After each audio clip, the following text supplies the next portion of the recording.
A few moments later.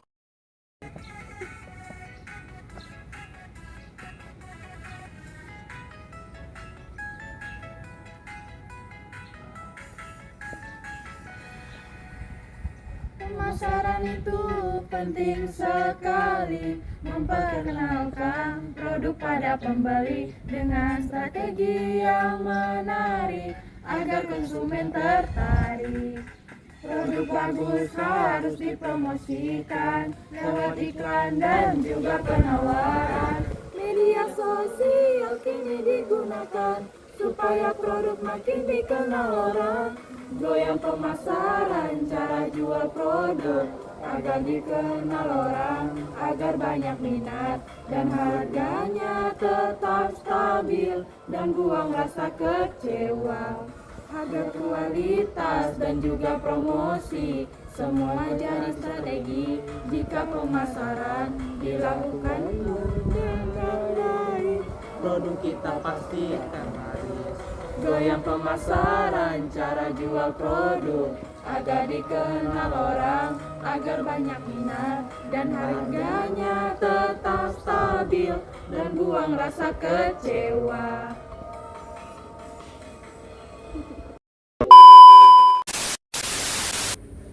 Selamat pagi Bapak dan Ibu.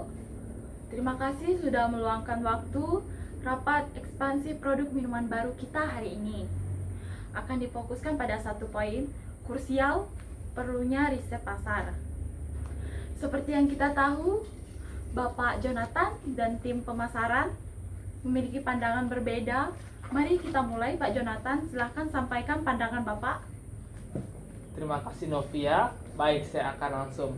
Tessa, saya sudah membaca proposalmu. Angka 350 juta untuk riset pasar itu cukup besar. Perusahaan kita sudah malang melintang di industri minuman sejak 20 tahun yang lalu. Kita punya formula andalan, jalur distribusi, dan brand recognition. Saya menganut prinsip sederhana, buat produk yang enak dan berkualitas, pasti akan laku. Ini adalah orientasi produksi yang sudah terbukti membawa kita sampai hingga saat ini. Menurut saya, anggaran itu lebih baik dialokasikan untuk meningkatkan kapasitas produksi dan promosi besar-besaran saat peluncuran nanti. Terima kasih Pak Jonathan. Saya menghormati pengalaman panjang perusahaan. Namun, izinkan saya menjelaskan dari sudut pandang pasar. Pengalaman 20 tahun lalu dan sekarang itu berbeda. Dulu kita mungkin menjual rasa yang enak menurut standar kita. Tapi, sekarang kita harus memahami apa yang dianggap enak oleh konsumen masa kini.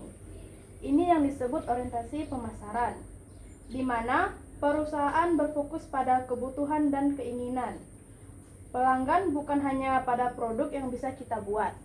Lalu, apa bedanya? Ujung-ujungnya kan mereka butuh minuman segar. Kita sudah ahli bikin minuman segar juga. Izin saya elaborasi, Pak. Kita tidak lagi hanya menjual minuman segar untuk menghilangkan dahaga. Pasar sekarang penuh dengan pilihan. Konsumen punya yang spesifik. Ada yang ingin minuman rendah gula, ada yang ingin rasa kekinian, seperti salted caramel atau red velvet. Ada yang peduli pada kemasan ramah lingkungan. Mereka bersedia membayar lebih jika demand mereka terpenuhi. Tanpa riset, kita hanya menebak. Risiko bisnis tanpa riset itu besar. Bisa jadi kita memproduksi jutaan botol minuman rasa original, padahal pasar sedang menginginkan rasa yang lebih unik dan sehat. Kita bisa mengalami kerugian besar karena produk kita tidak laku.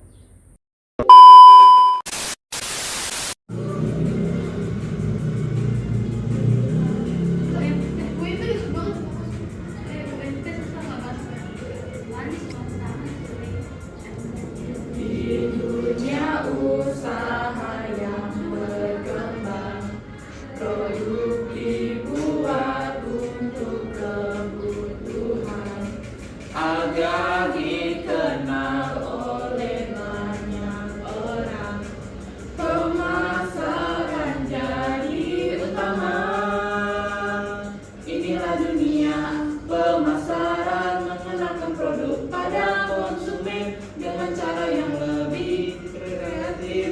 dan meningkat.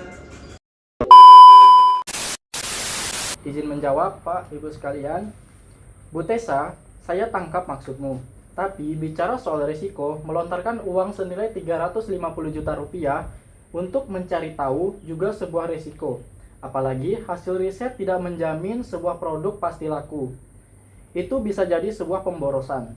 Saya setuju dengan Bapak Jonathan, lebih baik uang diputar untuk kegiatan yang lebih produktif dan terukur, seperti promosi. Pak Febri, justru riset inilah yang membuat promosi kita nanti menjadi lebih terukur dan efektif. Dengan riset, kita tahu siapa target pasar kita, media apa yang mereka gunakan, dan pesan seperti apa yang menarik bagi mereka. Bayangkan, kita beriklan besar-besaran tetapi salah sasaran. Itu namanya membuang anggaran. Tapi Bu Tessa, harga 350 juta itu signifikan untuk arus kas kita. Bisakah kita lakukan riset sederhana saja? Survei kecil-kecilan di beberapa mall, toh kita hanya ingin tahu rasa apa yang disukai.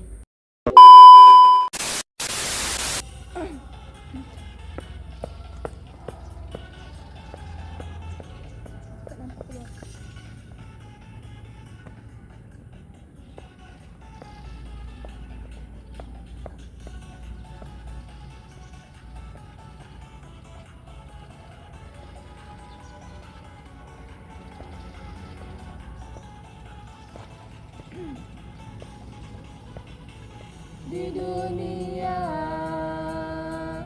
bisnis yang penuh persaingan, kita harus punya strategi pemasaran. Kenali dulu kebutuhan pelanggan agar produk kita jadi pilihan.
Pemasaran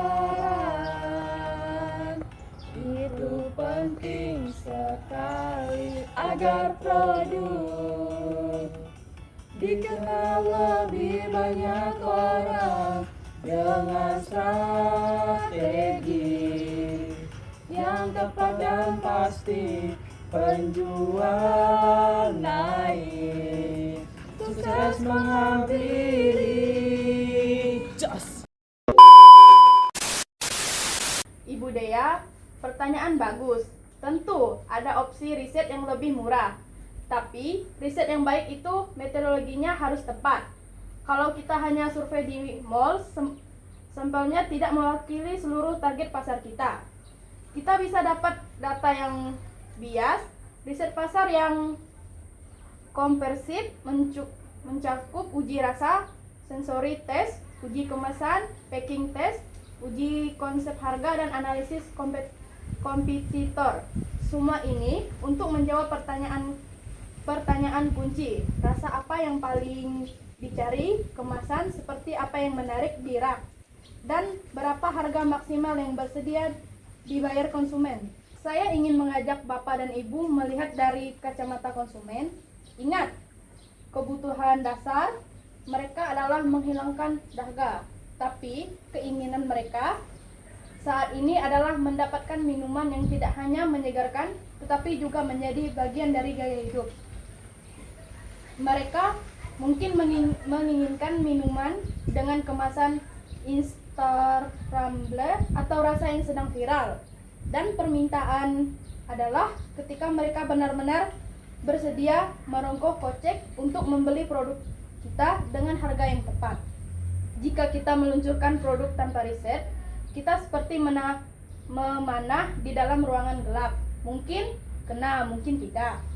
Tapi riset adalah lampu yang menerangi target kita. Riset mengubah mungkin menjadi terencana. Dengan data riset, kita bisa memperkirakan besarnya pasar, market size, segmentasi, dan preferensi. Ini akan mengurangi risiko produk gagal dan lost opportunity karena salah strategi.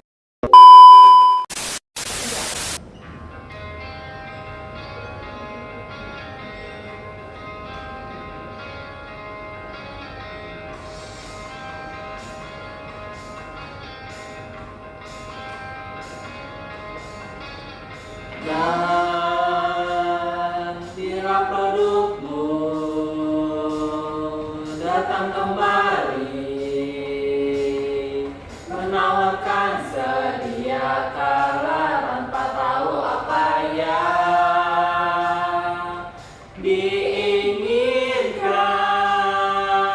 pada produk ini.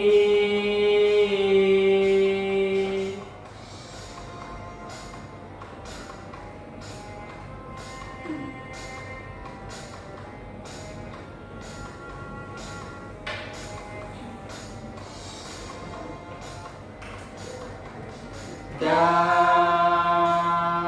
perlahan pasar ditinggalkan oleh mimpi buruk dalam pemasaran ini. Sangat berarti bagi pasar dan riset.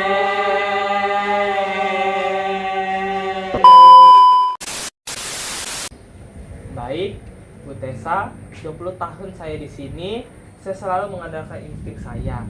Dan insting saya selalu berkata bahwa produk ini bakal laku.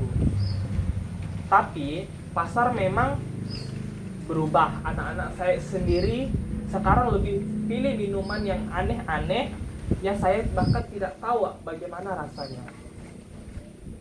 Baik, kalau kita semua setuju riset, bagaimana dengan anggarannya? Apakah harus segitu? Mungkin bisa kita efisiensikan, misalnya fokus di 2 kota besar dulu sebagai sampel. Saya setuju dengan Pak Febri. Mungkin bisa dibuat skenario bertahap. Tahap 1 untuk riset konsep produk dan rasa dengan biaya lebih kecil. Jika hasilnya positif, baru kita lanjut ke tahap riset yang lebih mahal untuk kemasan dan strategi harga. Itu ide yang sangat baik, Pak Febri, Ibu Dea. Kita bisa melakukan riset secara bertahap. Saya akan merevisi proposal, membuatnya lebih modular. Jadi, kita punya beberapa titik check and balance. Ini tentu akan menekan biaya di awal, namun tetap memberikan data yang cukup untuk meminimalkan risiko. Baik, saya suka ide bertahap itu. Ada kontrolnya. Ini bukan lagi soal insting lawan data, tapi bagaimana insting yang berpengalaman bisa diarahkan oleh data yang tepat. Oke, saya setuju. Kita lakukan riset pasar dengan skema bertahap. Novia, tolong catat, riset pasar tetap dilakukan dengan anggaran yang diefisiensikan dengan metodologi bertahap. Tujuannya untuk memastikan produk baru kita benar-benar menjawab keinginan dan permintaan pasar saat ini, bukan hanya berdasarkan asumsi kita saja. Baik, Bapak Ibu izin. Riset pasar untuk produksi minuman baru disetujui dengan prinsip efisien dan bertahap. Manajer pemasaran akan merevisi proposal anggaran. Riset dengan skema bertahap. Direktur Keuangan akan mengaji ulang alokasi dana berdasarkan proposal revisi. Agenda selanjutnya adalah pembahasan detail proposal revisi minggu depan. Ada yang ingin ditambahkan, Bapak dan Ibu? Cukup Ibu Novia, terima kasih semuanya.